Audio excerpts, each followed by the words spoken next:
हे अर्जुन, जिस भावना, जिस नियत से मनुष्य कर्म करता है, उस नियत के कारण एक ही कर्म किसी के लिए पाप बन जाता है तो किसी के लिए पुण्य बन जाता है।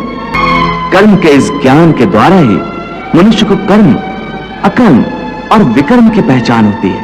कर्म, अकर्म, विकर्म, ये क्या है? हे अर्जुन, मनुष्य जब निष्काम भावना से कर्म करता है तब उस कर्म का फल उसे नहीं भोगना पड़ता, इसलिए वो अकर्म हो जाता है।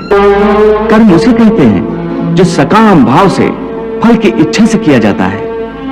उसका फल कर्म के अनुसार अवश्य मिलता है, अच्छे कर्म का अच्छा और बुरे का बुरा। और विकर्म? असत्य, कपट, हिंसा आदि अनुचित और निषिद्ध कर्म विकर्म है।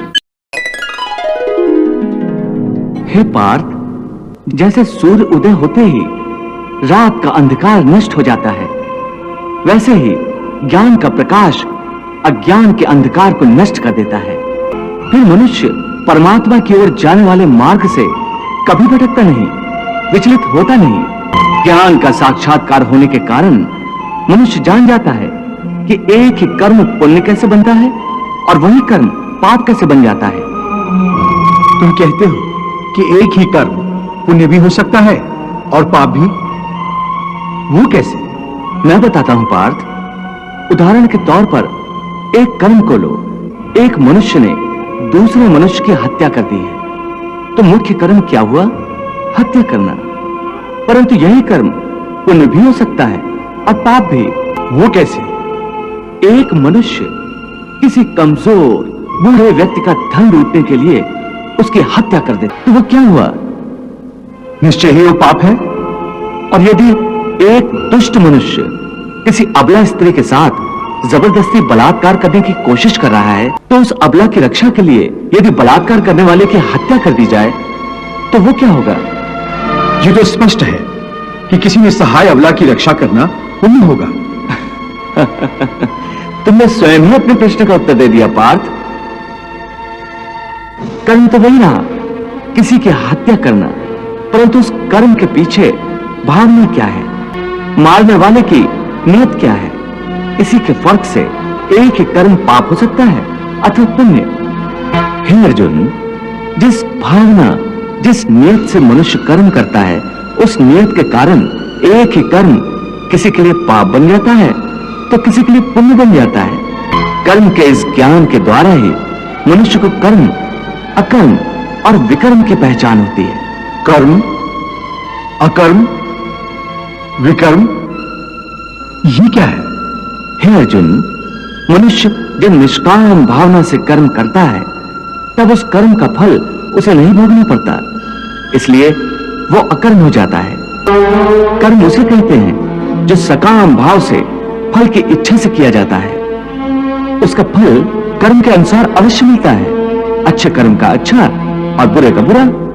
और विकर्म?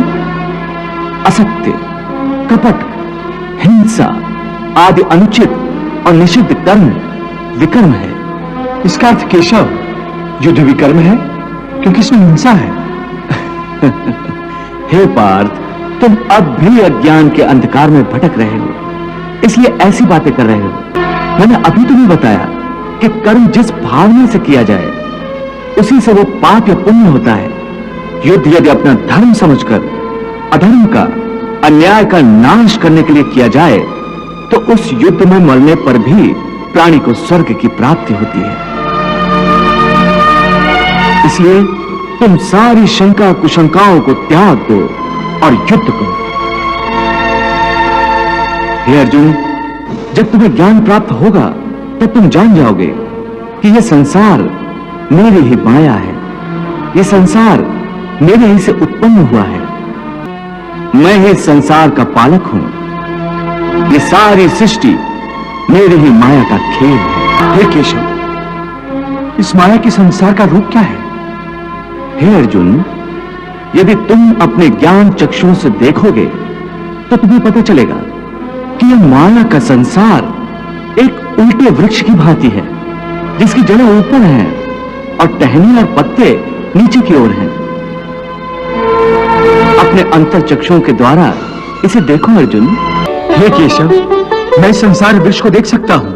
इसकी जड़ें ऊपर हैं और तुमसे निकली हैं।